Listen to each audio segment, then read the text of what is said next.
Bill Gates has already lost his marriage due to his friendship with convicted paedophile Jeffrey Epstein, but he's about to lose a whole lot more, according to investigators who revealed the globalist billionaire is about to be thrown under the bus and prosecuted on child rape charges. Gates isn't the only global elite facing charges. A whole host of household names, including members of the US House and Senate, are currently sweating as the walls close in on them. Former National Security Advisor Mike Flynn admitted that serving members of the US House and Senate are operating under blackmail after they were caught in child sex honeypots overseas. We have the House of Representatives right now is totally, completely broken, and they're totally owned by the corporate lobbyists and, frankly, by the globalists who own many of these people because they've been compromised by some of these what they call Codell trips overseas, where these members of both the House and the Senate get compromised by sleeping with children. And they compromise. And these are real things. These are very real things. They get them caught up in the world of big bucks. It's worth remembering that Mike Flynn was fired by the Trump transition team by Mike Pence because Pence had a problem with Flynn's tweet about paedophiles that exist in positions of power within the government. Flynn says the Epstein client list simply must see the light of day because Epstein's influence in DC runs much deeper than people are willing to admit. How did Kamala Harris, who was completely unqualified for the role of vice president, rise to the second highest office in the land? Did it have anything to do with her friendship with Jeffrey Epstein and Ghislaine Maxwell? In 2012, there was simply no excuse for socialising with Ghislaine Maxwell and the convicted paedophile Jeffrey Epstein. Unless, of course, you're an aspiring politician willing to do anything, and I mean anything, to get to the top. According to Flynn, a huge percentage of the US House and Senate are compromised paedophiles, shamelessly serving the globalist cause, because the elites have blackmail material on them that they simply can never allow to see the light of day. Is this why the swamp are so desperate to stop the client list from seeing the light of day? Epstein's little black book revealed that it's not just politicians who are compromised in the worst possible way. Titans of industry and globalist elites, including Bill Gates, feature prominently. But we already knew that when Melinda Gates divorced her husband because he wouldn't break off his creepy friendship with a convicted paedophile with his island full of underage sex slaves. I did not like that he'd had meetings with Jeffrey Epstein, no. Mm-hmm. Mm-hmm. And you made that clear to him? I made that clear to him. Any of the questions remaining about what Bill's relationship there was, those are for Bill to answer. Okay. But I made it very clear how I felt about him. Mm-hmm. He was abhorrent.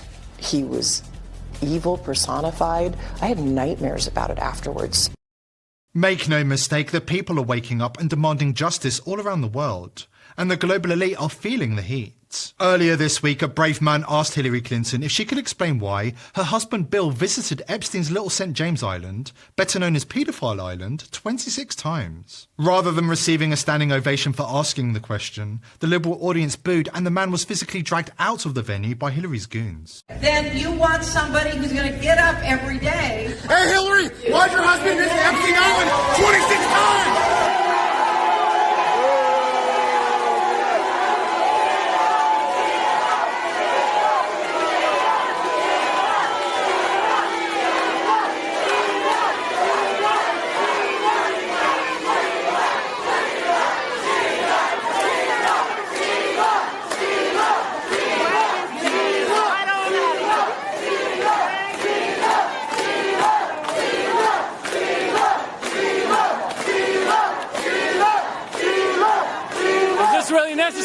Is this really necessary, guys?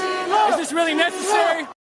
The elite are terrified at the moment because their sick and twisted histories are catching up with them. How do we know? They have told us so themselves. The Hillary campaign was paranoid about Bill Clinton's friendship with Epstein surfacing during the 2016 election. Coming up, we will expose exactly why there hasn't been a peep about Obama or Gates in the mainstream media. Mainstream media don't want you to know this, but there are still court cases ongoing involving Jeffrey Epstein, Ghislaine Maxwell and their victims. Mainstream media don't want you to know because they are desperately trying to prevent the release of the Epstein client lists. Why are they so keen to keep it under wraps? Because the media is the PR department of the global elite, and Epstein's client list will blow their cosy little world apart once and for all. You might remember the case against JP Morgan in the US Virgin Islands that settled in September. JP Morgan agreed to $75 million in settlement after the US Virgin Islands alleged that the bank facilitated Jeffrey Epstein's sex trafficking crimes. According to the mainstream media, that's all you need to know. There's nothing more to see here, so move along. But there is actually a case that is still ongoing. Ghislaine Maxwell, who is rotting in prison, is suing Jeffrey Epstein's estate. Such is her infamy that she can't find a single lawyer in the United States to represent her. Nobody wants to touch her, so she's going to be representing herself in this case. If this case actually makes it to trial, we'll learn more about Epstein, his clients, and co-conspirators. There is so much more that we need to find out. The information that's been published in the mainstream media is the tiny tip of an enormous iceberg. Mainstream media is desperately trying to keep these names out of the news. So it's worth going over the confirmed list of elites in Epstein's orbit that we know about, from the discovery process of the cases earlier this year. This doesn't mean that the elites are 100% clients and co-conspirators in Epstein's worst crimes, but these people were close to him, socializing with him and doing business with him.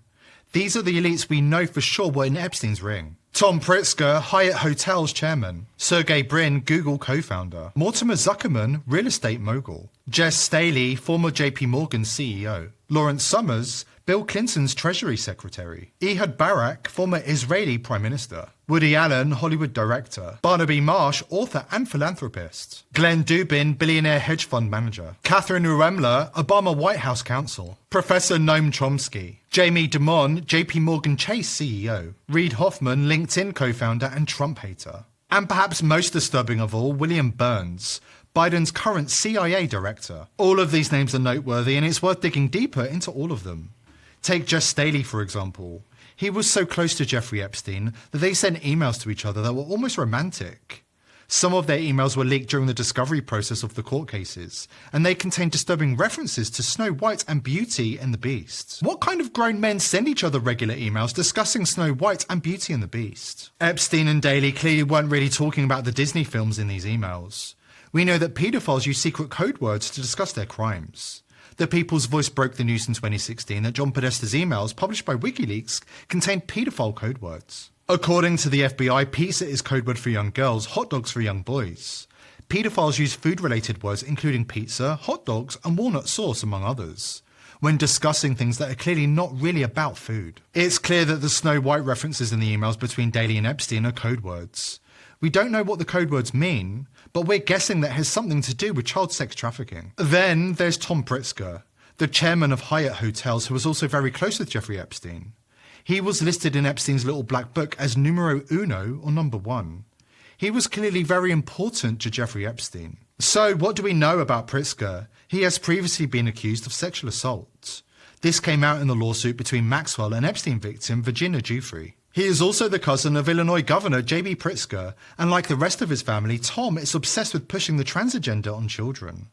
They not only fund many different organisations that not only push the agenda, they also encourage the mutilation of children's genitals at a very young age. Perhaps most disturbing of all is the fact that current CIA Director William Burns had 3 meetings with Jeffrey Epstein when he was Obama's Deputy Secretary of State, a full 8 years after Epstein had been convicted of child sex crimes, as the Wall Street Journal revealed earlier this year. Burns and Epstein first met in Washington prior to Burns visiting Epstein at his Manhattan townhouse, according to a trove of leaked documents that include Epstein's schedules, which were not contained in Epstein's little black book of contacts or flight logs. In 2014, there was simply no excuse for meeting multiple times with a convicted paedophile.